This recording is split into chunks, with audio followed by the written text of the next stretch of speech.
네, 아직 국회가 개원식도 하지 못했습니다. 그런데 이런 상황에서 더불어민주당은 이르면 이번 주에 방송사법 등 쟁점 법안 처리를 예고하고 있습니다. 국민의힘 최형두 의원은 양당 지도부에 대해서 이 과방위 과학기술정보방송통신위원회 여기서 방송 문제를 좀 분리해서 새로운 위원회를 만들 거를 이제 제안했는데요. 과학, 기술, 정보, 방송, 통신 이 중요한 그 국가적 의제 5개를 다 다루는 것이 좀 여러 가지로 부적절하다 이런 문제 의식인 것 같습니다. 국민의힘 최형두 의원 스튜디오로 모셨습니다. 의원님 어서 오세요. 네, 안녕하십니까? 네, 과학기술정보방송통신위원회에서 방송 문제를 좀 분리하자라고 하는 제안을 했다고 제가 소개를 드렸습니다. 네, 이게 제 이야기일 뿐 아니라 사실 과학기술계에서도 네. 과학기술정보통신 쪽에서도 이런 이야기가 나왔습니다. 실제로 국회 열린 국회 포럼에서 네. 네이버 클라우드 AI 이노베이션 말하자면 우리나라에서 지금 가장 중요한 주제의 AI 클라우드 이노베이션 이 주재하시는 분도 이 답답함을 호소를 했습니다. 예, 과방위를 과학기술과 방송으로 분류해주면 좋겠다 이런 이야기를 했습니다. 제가 이제 국회 과학방송 과방위라고 하는데 참 이 과방위라는 이름도 맞지 않습니다. 5개 주제 중에 2개만 지금 뜻끼리 그러네요. 과학과 방송이네요. 예, 다 하나하나 다 중요한 건데 근데 지금 저도 이제 국회 과방위에 여당 간사 국민의힘 간사를 맡고 있습니다만 이 모든 지금 회의 주제와 의제 회의 시간이 대부분 방송 그것도 방송의 지배구조 네. 누가 방송사 사장을 임명할 것이냐 여기에 지금 집중해 있습니다. 저희들이 지난번에 법사위와 다음에 운영위를 둘러싼 이 국회의 그 원칙과 국회 운영의 어떤 원칙과 전통을 좀 지켜달라라고 호소하면서 그때 맞서 싸우다가 결과적으로 뭐 그 헌법재판소에 위헌심판 청구도 내고 하면서 국회로 복귀하지 않았습니까? 복귀 상임위를 하고 있는데 벌써 이제 한 달째쯤 돼 가는 점이 되는데 우리 저 상임위원회가 전부 방송 주제입니다. 방송심의위원장 불러서 혼내고 민주당에서 또 뭐 완전히 무슨 뭐 덤택 씌우고 뭐 이런 식이고 심지어 KBS 사장도 KBS 사장을 정인으로 부른 예가 없습니다. 국정감사 외에는. 그런데 KBS 사장을 정인으로 불러서 이걸 정인 불출석했다고 또 고발하는 걸 하고 뭐 아주 일방통행 온통 방송 주제일 뿐입니다. 네. 그래서 지금 저희는 제가 생각해 보니까 방송이 그렇게 중요하고 하다면은 또 방송 지배 구조 하다면 이것은 과거에 방송위원회가 따로 있습니다. 정부에. 네. 지금 이게 과방위에서 함께 다루게 된 것은 방송통신위원회가 이제 결합되어 있기 때문에 그렇거든요. 그렇죠. 방송과 통신의 융합이 그래서 그때만 그걸 만들 때는 이 방송의 지배구조 문제, 방송사 사장을 누가 임명하고 이런 문제가 큰 사회적 쟁점이 될 거라고 생각하지 않았을 겁니다. 방송과 통신을 어떻게 융합할 것인가.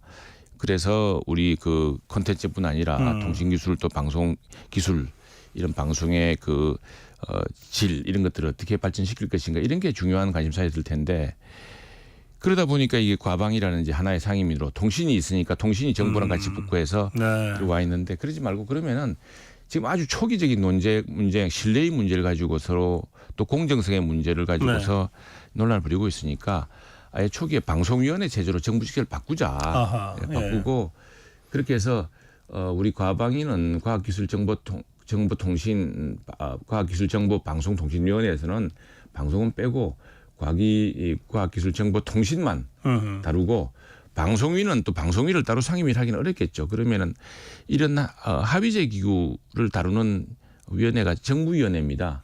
국무총리실 직속으로 방송위원회를 정부 조직법 바꾸어서 두고 이것은 정말 뭐 공정거래위원회라든가 이런 위원회처럼 위원회 체제지 않습니까? 그러면 정부위원회에서 같이 하는 정부위로 보내자. 뭐 그런 아이디어인데 민주당이 받아들일지 모르겠습니다. 근데 이게 왜 문제냐 그러면은 지금 우리가 다루어야 될 주제 특히 AI 기본법 지금 매일같이 신문 방송에 보면은 전 세계가 AI 그리고 각 저 세계에 뭐 한국만 지금 지연되고 있지 EU나 미국이나 일본이나 전부 AI라는 이 문명사적 전환, 이 거대한 그 메가 트렌드, 또 기술의 그 빅테크들이 이제 자리우지하고 있고 뭐 점차 이게 우리가 따라잡을 수 없을 정도로 네. 급변하고 있는데 여기에 몰두해도 시원찮은데 이걸 지원하기 위해서 어떤 산업적인 차원에서 육성 지원을 해야 되는지 또 어떤 윤리적 문제가 생길 것이기 때문에 어떤 규범을 만들어야 되는 것인지 네. 이런 것들뿐 아니라 지금 반도체도 그렇고 기술 정보 뭐 수없이 많지 않습니까? 이런 알겠습니다. 주제가 이제 다루지지 않으니까 네. 방송 가지고 다투는 거 민주당이 방송에 그렇게 집착하는 거 그거 왜 그런지 모르겠지만 그렇다면 방송과 별도로 하고 이 문제는 좀 분리시키자. 네. 이렇게 해서 온 세상이 몰두하고 있는 이 문명사적이고 전 세계 그리고 우리나라의 뭐 안보나 경제의 운명을 결정할지 모르는 이런 큰 AI 같은 이런 주제를 방치해서는 안 되겠다는 알겠습니다. 이야기입니다. 최영도 의원의 이 제안은 그 야당에서 더불어민주당에서 굳이 반대할 이유가 없을 듯한데요. 제 느낌에는 어떻습니까? 예, 아마 이런 것들이 민주당의 전당대회에서도 이슈가 되어서 네. 좀 다뤘으면 좋겠습니다. 이게 저는 지난번 21대 국회에서는 이 과방위가 아니었습니다만 이 폐를 어떻게 봤냐면은 지난 21대 국회 때 가장 큰 그 국회 이슈 중에 하나는 우주항공청법이었습니다. 아, 그래요. 예, 전 세계가 이제 우주 경제로 나아가고 있지 않습니까? 네. 우주 경제가 엄청 크게 성장하고 있습니다. 우리도 나로도 이제 발사하고 또 자체 위성 기술 이렇게 하고 있습니다만 우주가 그 경제거든요. 그래서 이제 우리나라의 우주 삼각 편대라 그래서 대전의 연구단지, 그 고흥 나로의 그 이제 발사기지, 예. 다음에 이제 경남 사천의 이제 우주항공청. 왜냐하면은 경남이 저희 마산 창원에 이제 하나 에어로스페이스를 비롯한 우주 발사체 종합 기업을 비롯한 우주 항공 산업의 70% 60%가 경남이 집적돼 있습니다. 네. 그러다 보니까 뭐 카이도 거기에 있고 그게 이제 우주 항공청을 두자. 여기에 대해서는 여야가 이견이 없었습니다. 아. 예, 이견이 없었는데 돌연 당시는 이제 이동관 방통위원장 때인데 이동관 방통위원장 후보 지명을 철회하면은 우주항공청법을 수용하겠다. 아하, 예. 아니 우주항공청하고 방통위와는 무슨 관계가 있습니까? 아, 그런 식으로 그런데 엮여버렸군요. 예. 그런데 우주항공청이라는 것은 민주당도 부인 못하고 네. 그것도 중요하다고 이야기를 하면서도 다만 이게 우리 정부 그러니까 윤석열 정부가 막 굉장히 신경을 쓰고 또 미국 나사랑 이제 협약도 맺고 이렇게 하니까 뭐 그렇게 급하면은 그러면 이동관 방통위원장 지명을 철회해라. 아하. 그 조건으로 바꾸자. 이게 말이 되는 게 아니지 않습니까? 그래가지고 계속 지연됐습니다. 그래 나중에는 이제 방송사법 이른바 이것도 그때 또 이거랑 맞바꾸자. 이게 정치적으로 서로 흥정할 이야기가 아니지 않습니까? 이런 심각성이 누적돼 왔기 때문에 그 우주항공청은 결국은 그래서 21대 국회 막바지에 와서야. 예, 작년 1월에 통과시켰는데 제가 마침 네. 경남도당 위원장으로서 그거 한다고 정말 민주당 지도부도 많이 만나고 했는데 그렇군요. 결국에는 그것도 또 다른 무슨 내막이 있습니다. 그거 정말 알겠습니다. 참 예. 예. 그래서 이게 자꾸 여야가 방송 가지고서 자꾸 부딪히게 되니 네. 방송을 따로 떼내고 예, 그렇습니다. 그렇게 이견이 그렇게 많이 없는 이 과학기술, 정보통신, 정보통신 이쪽은 예. 좀 빨리빨리 앞으로 나갈 수 있도록 해주자. 이런 취지의 제안을 그렇습니다. 하셨다는 예, 그렇습니다. 그리고 실제로 과방위원들 보시면은 예. 민주당 보면 전부 뭐 방송에 큰 뭐 원한 가진 사람들도 아니고 방송과 관련된 사람들이 많이 와 있습니다. 그러다 보니까 자연히 저는 상임위에서 우리 과학기술계 출신 민주당 의원님께 뭐 그렇게 말씀드린 적이 있습니다. 참 우리 민주당 의원님도 답답하시지 않습니까? 세상에 이런 회의 중에 지금 과학기술정보통신에 관한 주제가 오늘 논의 중에 몇 %였습니까? 이렇게 해서는 안 된다 정말. 이 방송을 왜 그렇게 방송에 집착을 하느냐. 예. 알겠습니다. 예.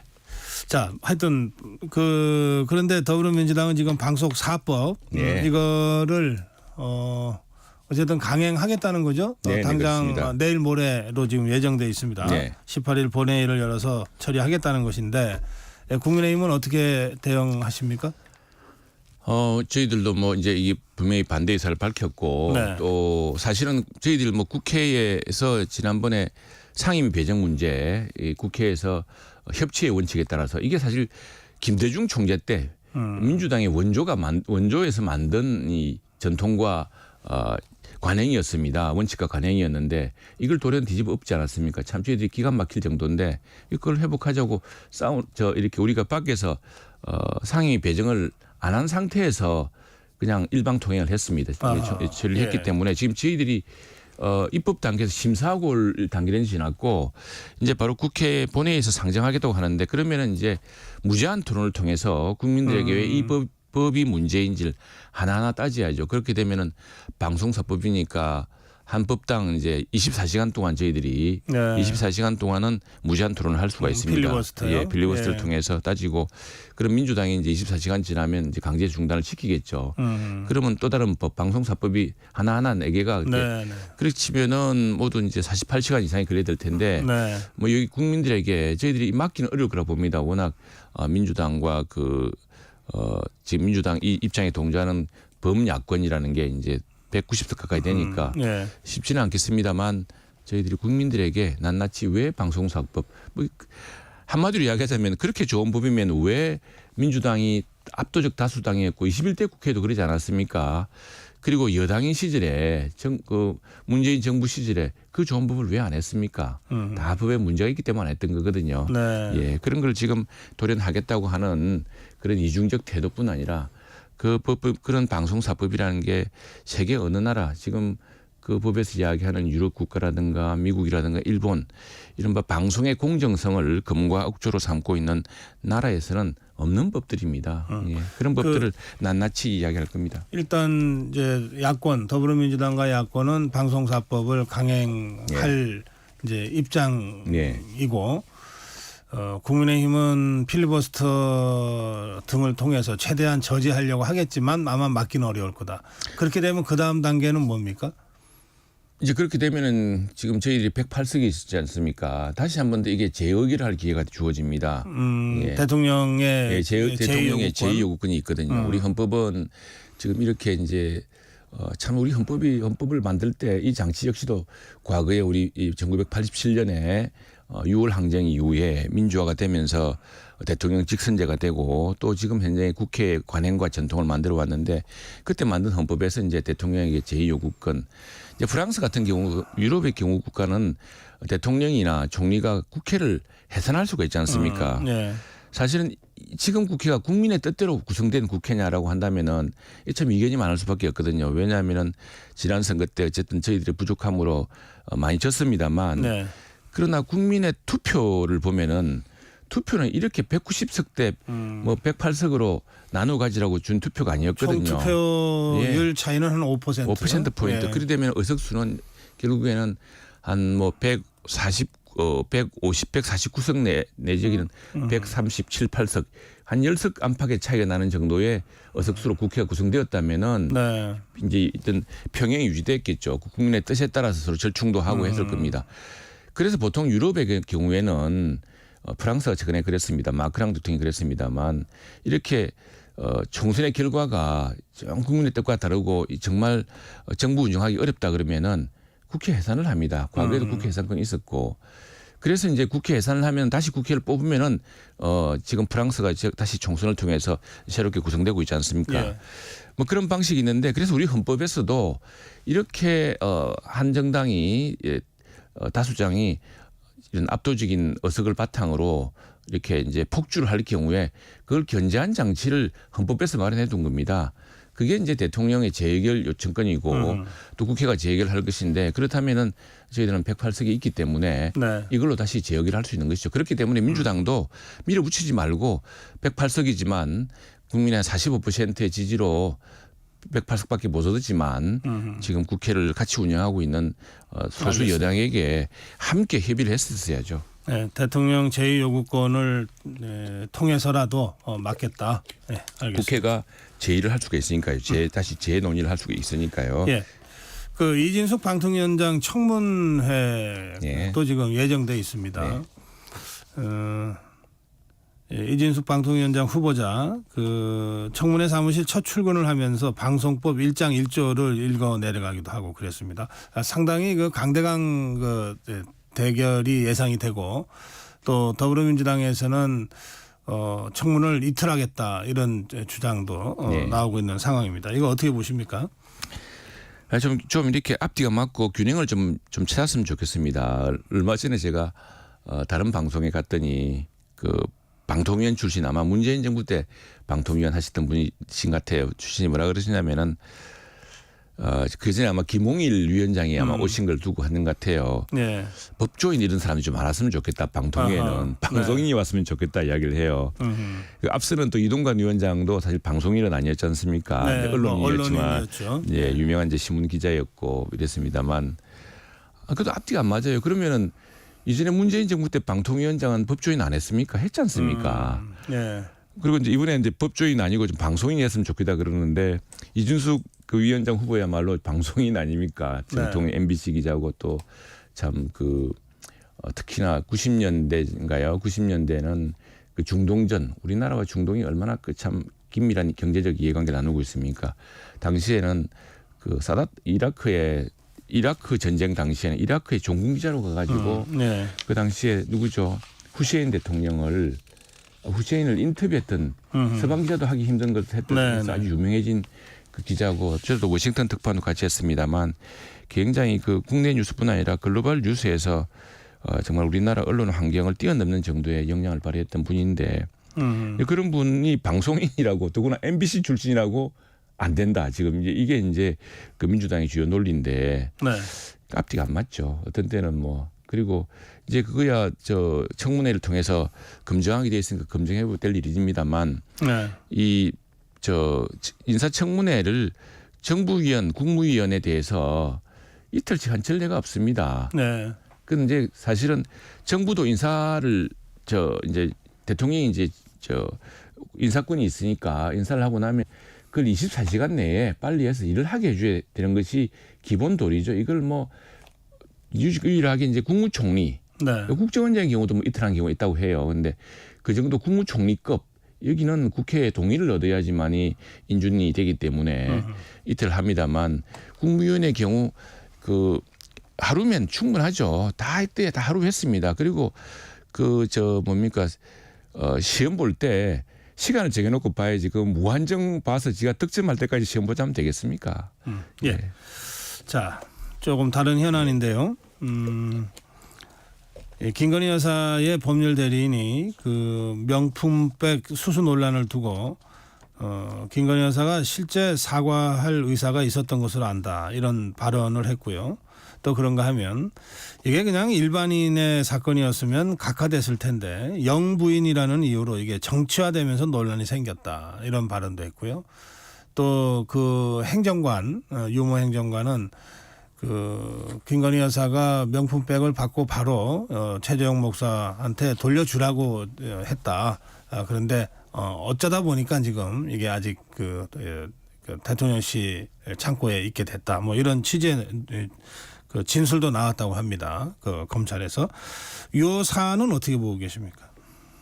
이 사안은 이제 처음 발생 때부터 그것이 그 누구죠? 지금 이게 최재형 씨인가는 그분이 그 선친과의 인연을 계기로 사실 접근을 해서 처음부터 이제 몰래 카메라를 찍으려고 접근했다는 것은 국민 누구나 아는 사안이지 않습니까? 네. 그리고 그 몰카에 보면은 아니 왜 이런 걸 가져오셨냐고 하니까 아니 이거 뭐 작은 성이라고 해서 거의 뭐 떠밀다시피 맡기고 그 뭐 선친과의 인연 때문에 그 지적 때문에 이제 어쩔 수 없이 잠깐 이제 받는 이런 상황이 생겼는데 이 부분은 사실은 대통령이 이 문제에 대해서 설명도 하고 했습니다. 그런데 이제 사과 문제가 사실은 엄격히 따지자면은 그런 사람을 만나서도 안 되죠. 만나서도 안 되는데 근데 사람의 인연이라는 것이 또 선친과의 인연이 있다는 사람이 와서 또 그 당시 이 사람 만날 때는 이런 목적은 다 숨기고 정말 선의로 와서 한번 보자고 했지 않았겠습니까? 네. 그러나 이제 이게 공인이다 보니까 또 더구나 뭐 여기 우리 변호인 말처럼 일반 사건이었다면 아무 주목도 못 받을 사건이었는데 이게 이제 대통령 부인이다 보니까 크게 비화되고 특히 야당이 크게 문제 삼고 했습니다만 그때 지금 빌미를 잡히고 꼬투리 잡히는 그런 일들을 빨리빨리 이제 해명하는 게 좋을 것 같습니다.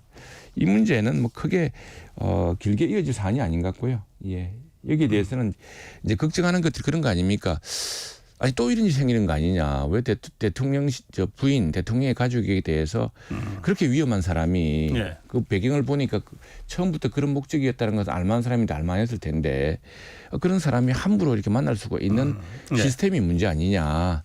또 그렇게 됐을 경우에 그걸 적극적으로 뭘 해결할 그런 필요가 있고 그래서 말하자면은 부속실이라든가 또는 여기에 대한 어떤 뭐 감찰관이라든가 이런 게 필요한 거 아니냐는 논란이 있는데 그런 문제를 빨리 이제 정립함으로써 네. 더 이상의 이런 논란이 되풀이되지 않도록 하는 게 중요할 것 같습니다. 알겠습니다. 예, 국민의힘 최영도 의원과 대담 진행했습니다. 오늘 여기서 마무리해야 되겠는데요. 예, 국회에서 가장 뜨거운 상임입니다. 예, 과방위. 법사위보다 어떤 면에서는 더 뜨거운 과방위에서 국민의힘 간사를 맡고 있습니다. 예, 최영도 의원과 말씀 나눴습니다. 고맙습니다. 네, 감사합니다. 네, 전격 시사 1부 여기서 마무리하겠습니다. 잠시